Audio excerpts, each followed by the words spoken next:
Okay, but my service to probability is not done, and so what I want to do today is start off with sums of uniform random variables. You've all seen this if you've played any game where you roll 2 die. And you want to talk about, what is the sum when you roll 2 die? You see a nice triangle function. If you roll 2 die, the probability you get a 2 for the sum is 1/36. The probability you get a 12 is 1/36. The probability you get a 7, which is in the middle, is 1/6. So sums of uniform random variables. So sum of die, I guess 2 die, 3, 4, 5, 6, something like this. And you can do this by brute force. And then if you want to do sums of 3, sums of 4, sums of 5, you can do this by brute force. It gets painful. The first thing is, again, one of the big themes of this class is not what is the answer, but what is the answer's form. If you have a sum of uniform random variables, do you expect the sum of uniform to be uniform? Or do you expect there to be a bias? So let's imagine we have a uniform random variable.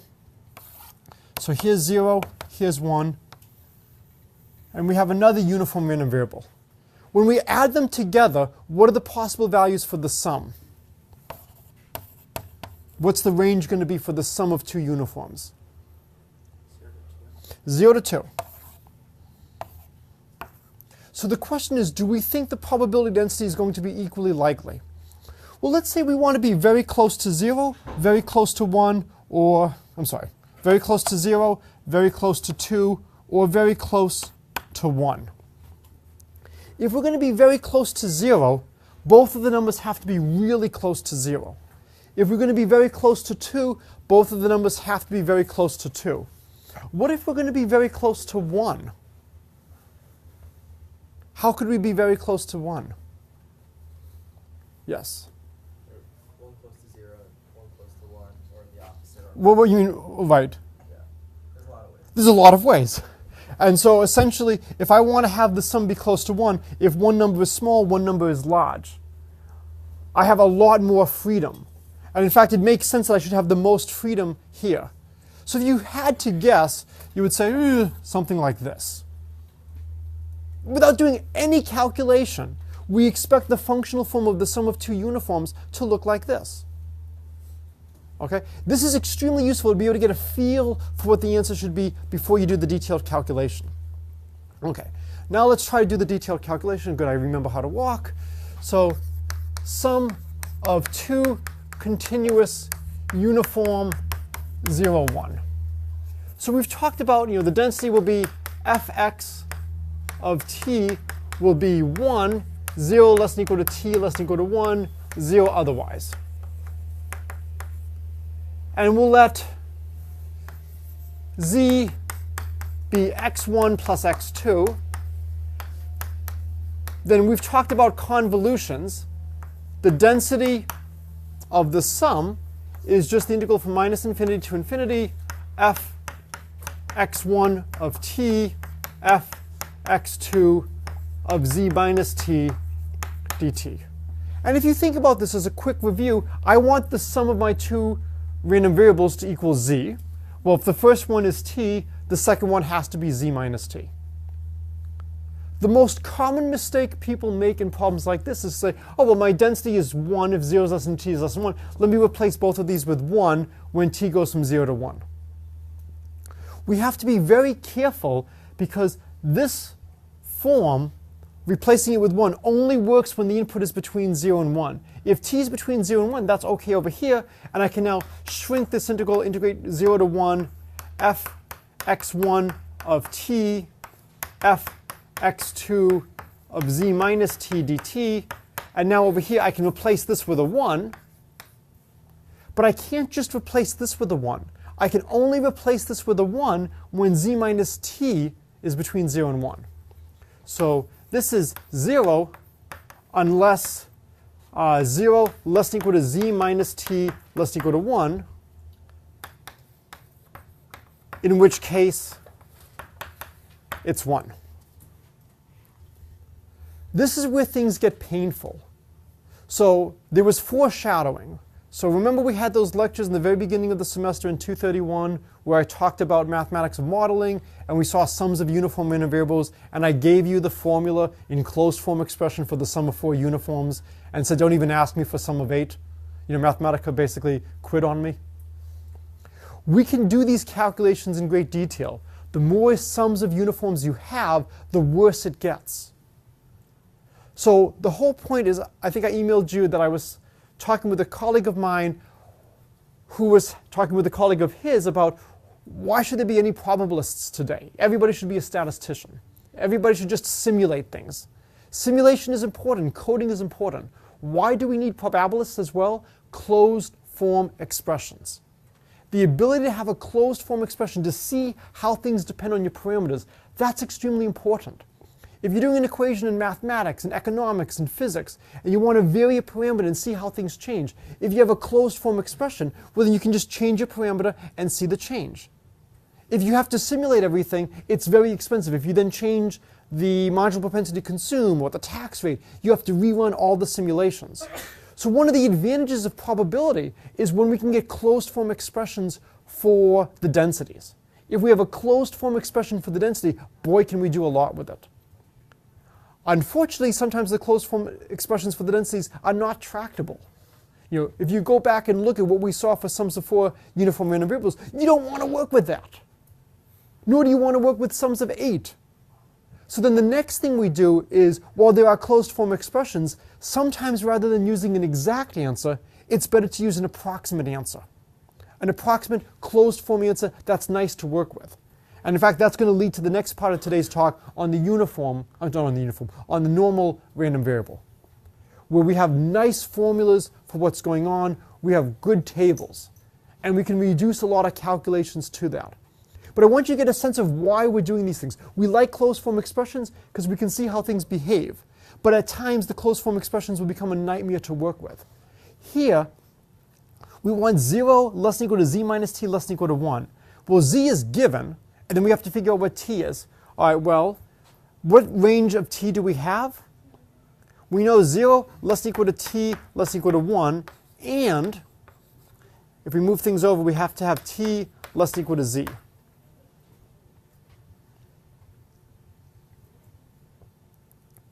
Depending on the value z takes, t will take on different ranges.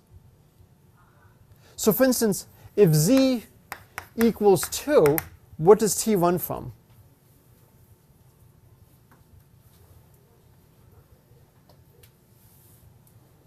What are the possible values of t if z equals 2? 0 to 1. 0 to 1. So have I made a mistake? We also need z minus t to be less than 1. So we also need z to be less than or equal to 1 plus t. Forgot to add that one in. So if z equals 2, so far t can be between 0 and 1. Z equals 2, no problem here. But if z equals 2, the only value of t that works is t equals 2. Only t equals 2. I'm sorry, t equals 1. Thank you. If z equals 1, what do we have? I must have made a mistake. What are the possibilities if z equals 1? Yeah, now we have t is less than or equal to 1. Good, that's always true in this range. And now we have 1 is less than or equal to 1 plus t. That's fine. So t goes from 0 to 1. And similarly, if z equals 0, what's the only thing that will work? T equals 0. So unfortunately, depending on the value of z, the range of integration here is going to be different. You actually have to break it up into two cases. Z is less than or equal to 1, and z is greater than or equal to 1. So you find the answer when z is between 0 and 1. You find the answer when z is between 1 and 2. So let's do case 1, z is less than or equal to 1. Well, if z is less than or equal to 1, this condition here doesn't do anything. Because z is less than or equal to 1, this is always satisfied, and so t goes all the way up to z. So in this case, we get fz of z is going to be the integral from 0 to 1 of 1 fx2 of z minus t dt. And now we restrict the integration. We only go up to z. And now in this range, what is the density equal to? 1. So fortunately, while it's a bit painful, it's at least the easiest integral I can give you. Right? I'm integrating the function 1 from 0 to z. This is equal to z. So at this point, here's 0, here's 2, here's 1, here's our density. We have half of the answer. We could do the other half by now doing case 2, z is between 1 and 2, and finding the new range. Okay? But rather than doing the integration by brute force, we can use symmetry. And here is a wonderful fact. If x is uniform 0, 1, so is 1 minus x.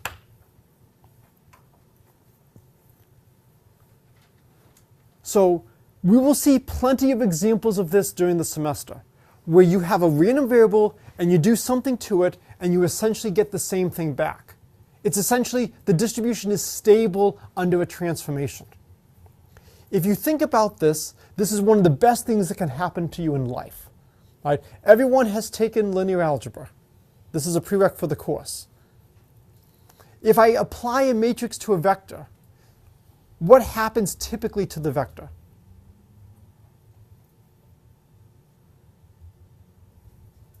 So, yes? It gets transformed into another vector. It gets transformed into another vector. So a vector has magnitude and a vector has direction. Typically, what happens to the vector's magnitude when you apply a matrix? Typically, it changes. What happens to its direction? Typically, it changes. The really nice vectors for a given matrix are the vectors where if you apply the matrix, the direction doesn't change. These are called the eigenvectors, and then the rescaling is called the eigenvalue. What's nice is if you have an eigenvector, apply the matrix as many times as you want. Apply it 15 times, and you just rescale by the eigenvalue to the 15th power. You can break complicated transformations into what they do in the eigenvectors and then piece it together. In some sense, we have the same idea going on here. We have a transformation replacing x with 1 minus x. And the distribution is the same. Okay? What this means is if I look at x1 plus x2 versus 1 minus x1 plus 1 minus x2, can I tell the difference between these two distributions? They've got the same densities.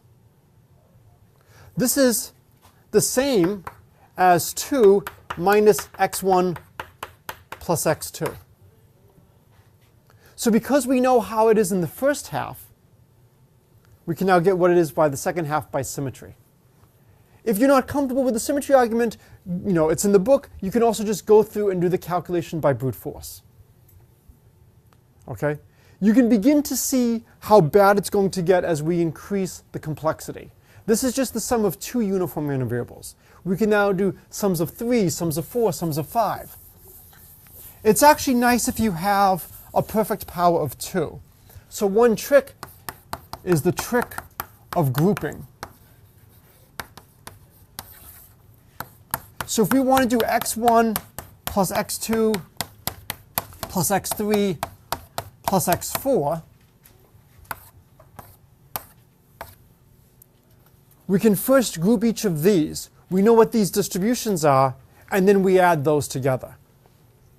This is much better than doing the convolution involving the 4 densities.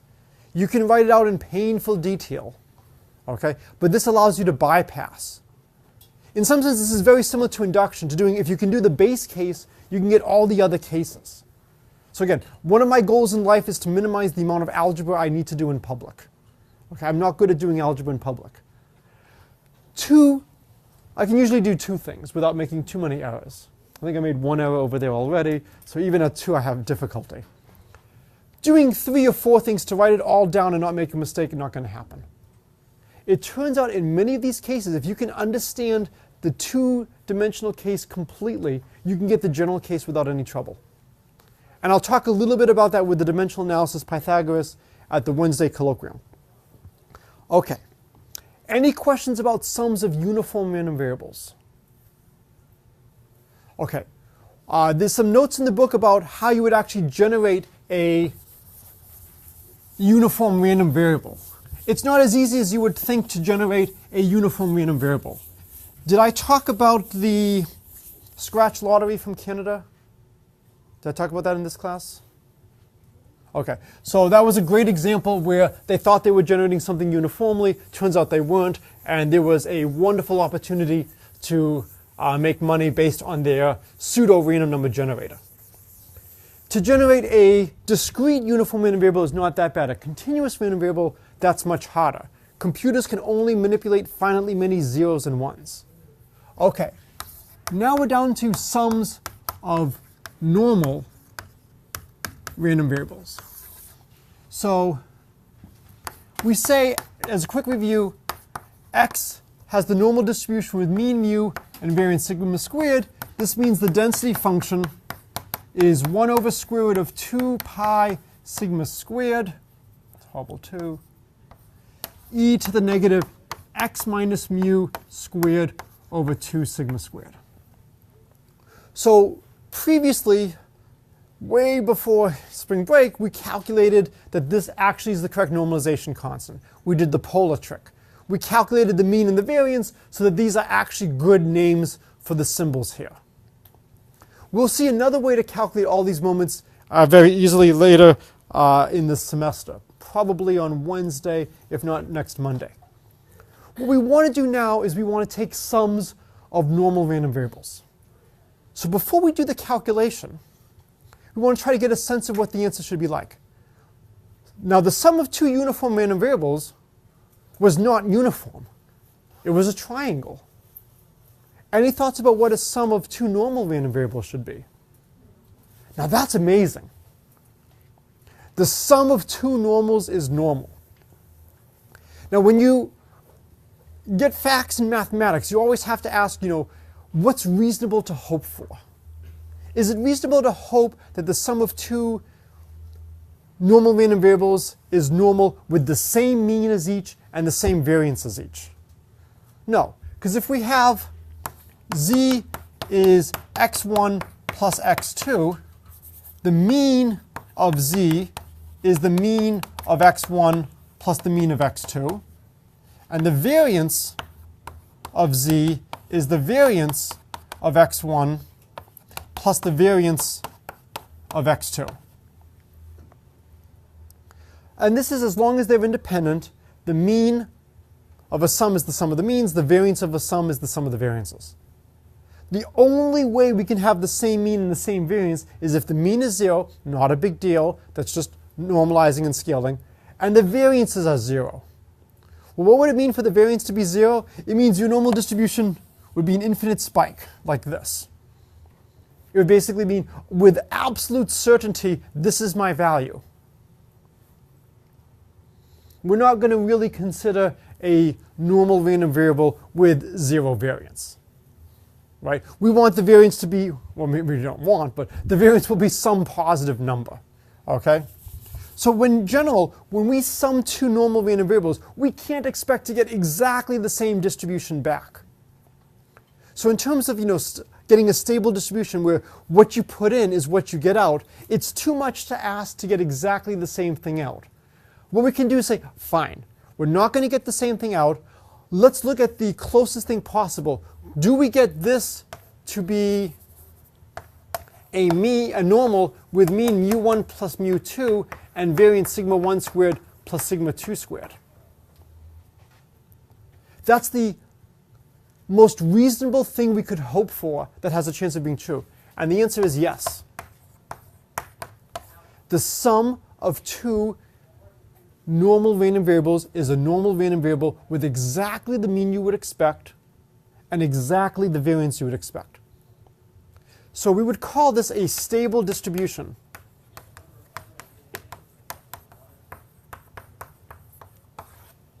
So I want to deliberately have some things that are not in the book. Do you think stable distributions are common or rare? Very rare. I only know of 1 or 2 other stable distributions. Any thoughts as to what one of them might be? It's a distribution that's actually problematic.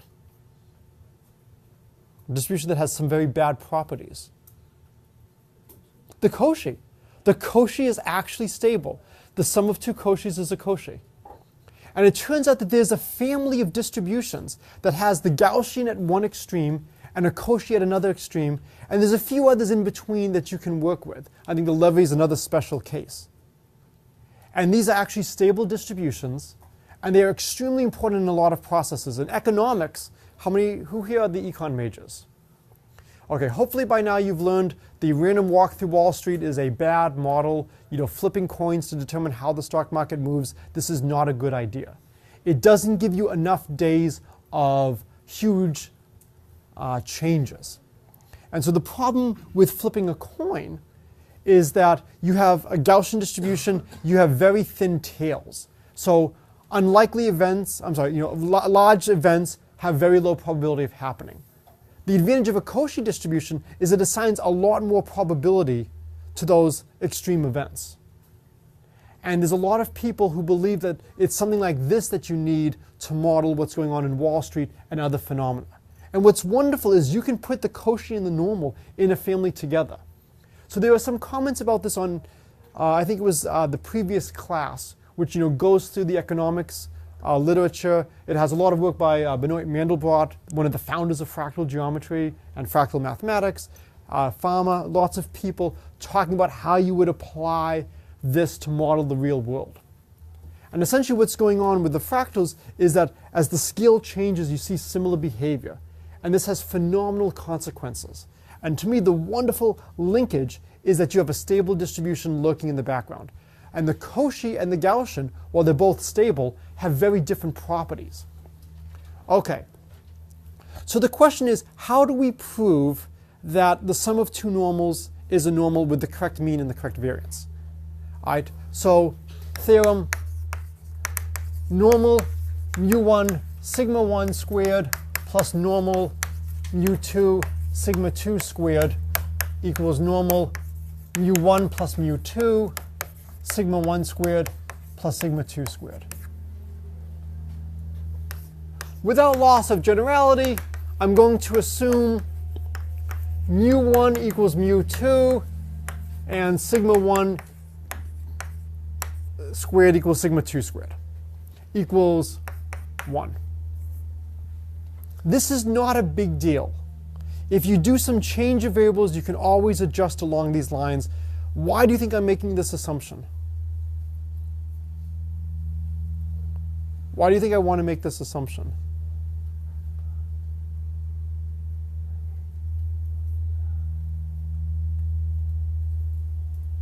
It's the first day back from spring break, right? The calculation is going to be bad enough as is. To keep track of all the mu's and all the sigmas, it's painful. What you want to do as a mathematician is you always want to reduce things to an easier, previously solved problem. So you want to do a change of variables. And again, what's fundamentally looking on is, well, look, we know what the mean has to be, we know what the variance has to be. If I can just adjust things and play games.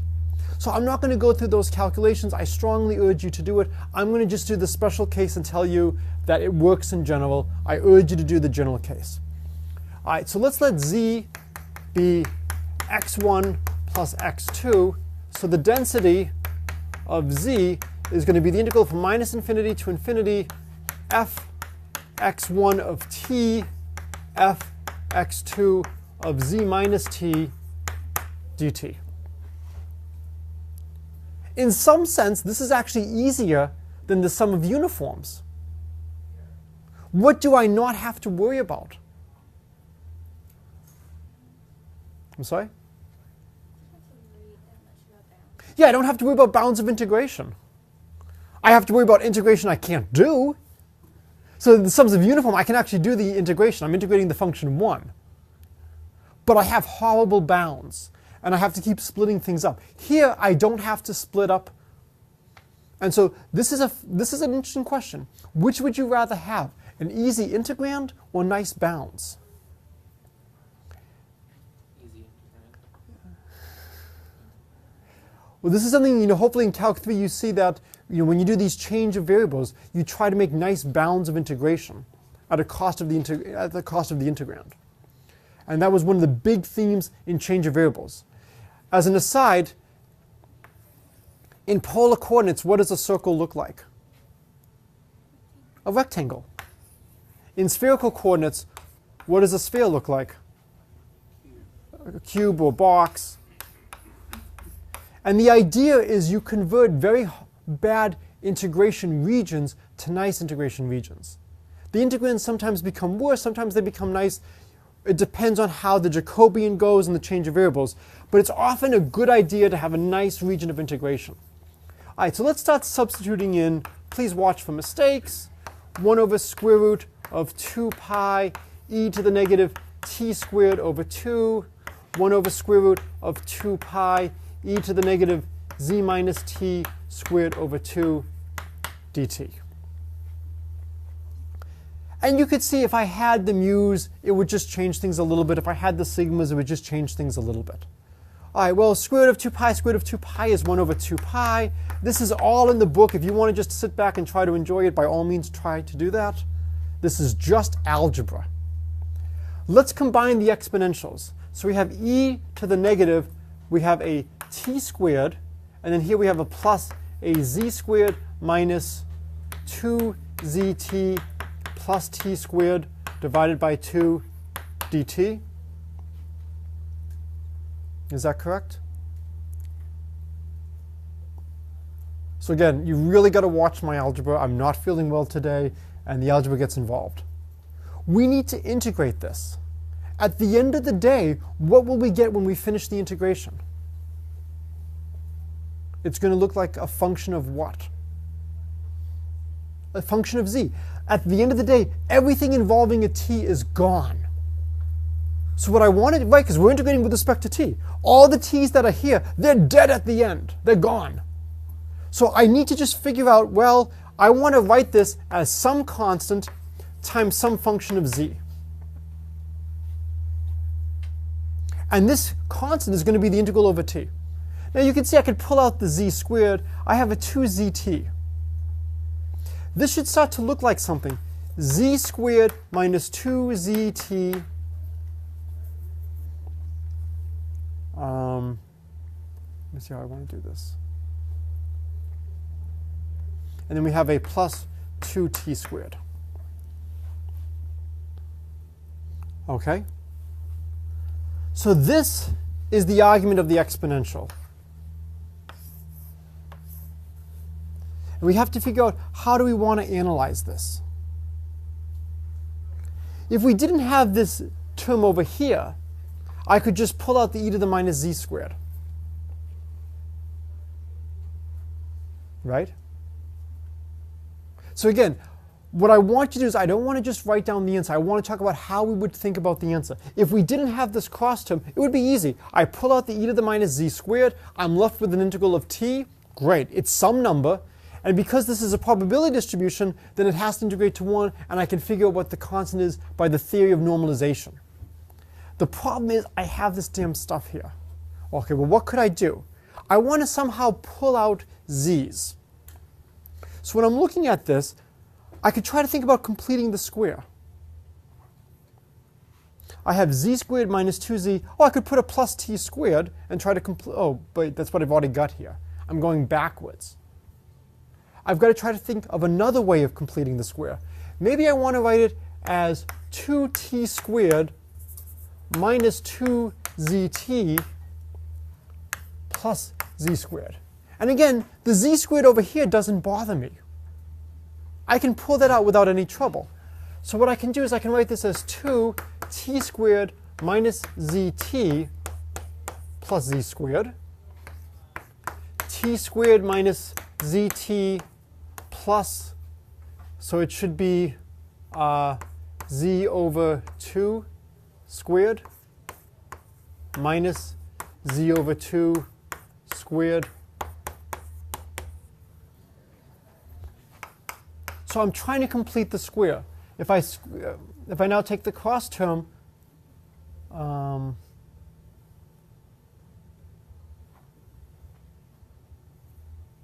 me see. Yes, right? This is correct. So I'm basically adding and subtracting the same quantity. So I've added 0.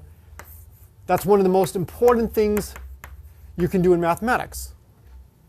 Right? Mathematics is about doing nothing well. We can add 0, and what's the other thing we can do? Multiply by 1. And there's another way to prove this result by multiplying by 1. Is what you do is you take the density and you divide by the density of the Gaussian and you play games along these lines. Why am I adding it like this? Well, now what I get is I get 2t minus z halves squared. Now if I move everything out, I've got a minus 2z squared over 4 plus z squared. So I'll get a 2t minus z halves squared. This is a minus z squared over 2. This is a plus a z squared. So I get a minus z squared over 2. Why is this useful? Well, if I now integrate with respect to t, I've got a t minus z halves. I can just translate t. I can change variables and I can shift t by z halves. Did I make an error? Isn't it plus c squared? Probably, yes. Thank you. I can then just translate t by z halves. So the fact that this has a z dependence in it, that dependence is going to be washed away in the integration. So again, I'm basically switching orders. Switching orders is one of the key tricks in multivariable calculus. When we look at this, you might be tempted to try to complete the square looking at a z squared minus blah. Well, if we do that, we get back to where we started. So that can't be helpful. We've got to complete it the other way. We now have a 2t squared. And we're going to pull things outside in front of z's. All right, so now we come all the way back. And so now let's pull various things outside. So there's a lot of wonderful results here. So we're going to get now 1 over 2 pi. We pull out, and remember we had that minus blah over 2. So the z squared over 2 becomes e to the minus z squared over 2 over 4, right? Because we have 1/2 of that, right? The exponential has a divide by 2. I've only worked with the numerator of the exponential. I haven't put in the divide by 2. So we have a z squared over 4. And then we have an integral from minus infinity to infinity of e to the negative t minus z halves squared over 2 dt. Now what I'm going to do is I'm going to have fun. Z squared, anybody know a good way to write the number 4? No, 2 squared is not a good way to write 4. No. You're close with 2 squared. Not 2 plus 2. Not many more ways. It's very close to 2 squared. 2 times 2. Yes, 2 times 2. Or, if you really, really want to be good, 2 is equal to the square root of 2 squared. That's a great way of writing 2. Then over here, I'm going to have the integral from minus infinity to infinity of e to the minus u squared over 2 du. Why am I doing this? Well, if I put in a 1 over square root of 2 pi, this is the standard normal that integrates to 1. So this integral is just the square root of 2 pi. Yes? Negative t minus 0 over 2 squared? Because you have 2 over there. So you just get 2 times that divided by 2. Where are we talking about? In the first part. This part? The second integral. This one? Yes? Should that just be negative and then t minus 0 over 2 squared? Because you have 2 times t minus. Well, let's see, when we... Yeah. Oh, there's a 2? Added an extra 2 on the, Oh, I added an extra 2? on the denominator. Yeah, you don't need that. Oh, okay, good, thank you. Good catch. That's right, because we have a factor of 2 outside. Thank you. Yeah, like that. Yes, okay, good. Okay, so that will actually change things. The reason I wouldn't see this is because I would never actually do this calculation, and I would say this times this has to be the normalization constant of this, and all my errors would actually cancel.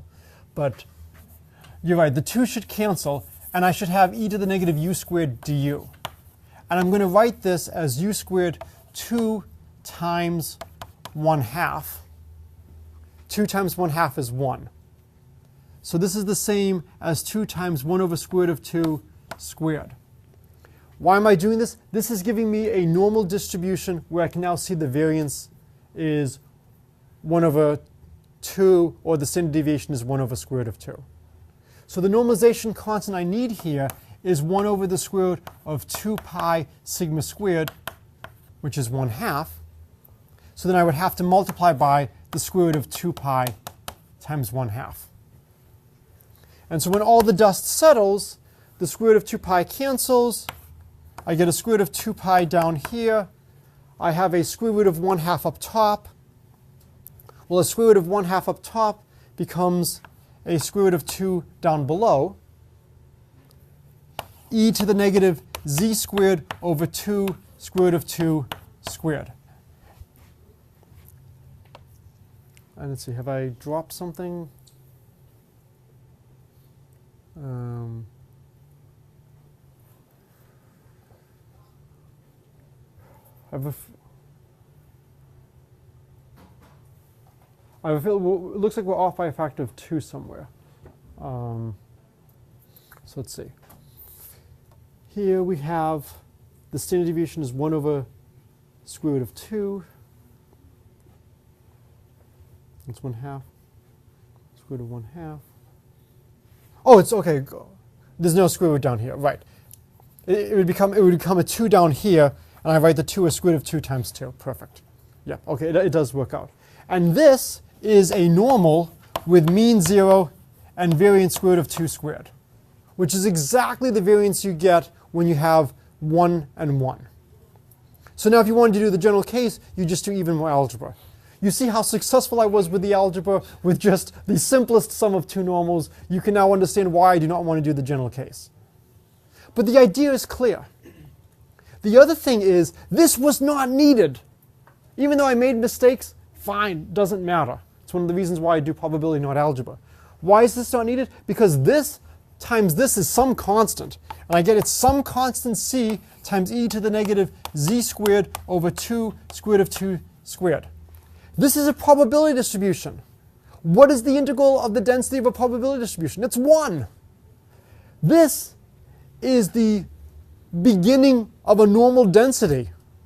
The only thing that I'm missing is the normalization constant. The normalization constant has to be whatever I need so that this integrates to 1. I don't have to be worrying about this crap over here. And in fact, on Wednesday, we will get situations where I will deliberately not do those calculations because they're messy and they're not needed. And we can completely bypass them and just say, well, look, it's something. And then at the end of the day, we get something we recognize. And because it's something we recognize, we know exactly what it is. So this is the proof that the sum of 2 normals, if the variances are both 1, are 0. It's not 0, is a normal. You can now do the calculation. Let's assume we've done the calculation and we have this case. Okay? What I want to do now is, what do you think the sum of 3 normals would be? What do you think the sum of 3 normals would be? It would be normal, with exactly the mean you would expect and exactly the variance you would expect. And so the general theorem, which follows immediately from this, if xi is normal mu I sigma I squared, they're independent, then the sum of x1 through xn is normal mu1 plus mu n sigma 1 squared plus sigma n squared. And the proof is trivial. x1 plus x2 plus x3 plus xn. It's proof by grouping. So all we have to do is reanalyze them bit by bit. x1 plus x2 is normal. So I'm going to write normal mu1 plus mu2 sigma 1 squared plus sigma 2 squared. So hopefully this notation is clear. Mu3 sigma 3 squared plus dot dot dot. Now we group these two together. We now have a normal. The first one has mean mu1, mu2. The second one has mean mu3. The mean of the sum is the sum of the means. The variance of the sum is the sum of the variances. And you just march down. And mu1 plus mu2 plus mu3, sigma 1 squared plus sigma 2 squared plus sigma 3 squared. If you want, you can formally prove it by induction. Lots of different ways to do this. Okay, so this is wonderful. We now know sums of normal are normal. The mean is exactly what you would expect. The variance is exactly what you would expect. Okay, any questions about sums of normal random variables? Okay, what I want to do now is we're going to shift and talk a little bit about the gamma function, which is related to the normal. It gives us the normalization constants. And I also want to give you a problem to think about for Wednesday, but you are not allowed to discuss this with anybody in the class or anybody outside the class. Right? So here's the problem. You must uniformly choose, you must choose an integer between 0 and 100. I am going to add up the numbers from everybody in the class. And I'm going to calculate half the average. Whoever is closest to half the average without going under is exempted from a homework problem for the rest of the semester. Okay? So everybody's going to choose a number between, an integer between 0 and 100. Don't talk to each other, no collusion, no discussion. We will calculate on Wednesday what the sum of the class is. I'll calculate the mean. I'll divide by 2. Whoever's the closest without going over of half the average, without going under of half the average, will be exempted from one homework problem. Okay? So think about what kind of strategy you would want to choose in this case. And if your choices are dependent or independent of your classmates. Okay. So for the last part of the class today, I want to talk about one of the most important functions in mathematics, the gamma function. How many of you have seen the gamma function before? Okay. So I can basically say whatever I want. Gamma function. So gamma of s is defined as the integral from 0 to infinity of e to the negative x, x to the s minus 1 dx. Now the first thing you see that something should look strange about this definition. What looks strange about this definition? Yes? That there's an s minus 1. The reason is another way to define this is e to the minus x, x to the s, dx over x. Why is this a good definition? If I rescale x by a factor of 5, dx over x doesn't change. What I'm really doing, what's really lurking in the background, is I'm working on the positive reals. And I'm looking at some kind of multiplicative measure, where if I rescale, the measure dx over x is not changing if I rescale things. All right? So there's a really natural definition. The first thing whenever you have something like this is, when is this defined? So when is this defined? When is this defined? So in problems like this, normally, we did this with the Gaussian, there are usually two issues. One is when x is small, one is when x is large. If x is large, we have great decay. We have e to the minus x. It does not matter what s is. Exponential death kills polynomial growth. Right? No issues at all for large x.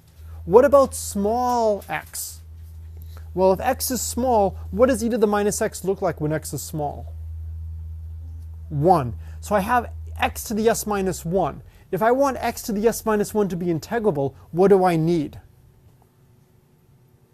So, okay, if x is large, exponential death. But if x is small, e to the minus x, x to the s minus 1 looks like x to the s minus 1. And if I want to integrate that, what must be true about this exponent? I need s minus 1 to be greater than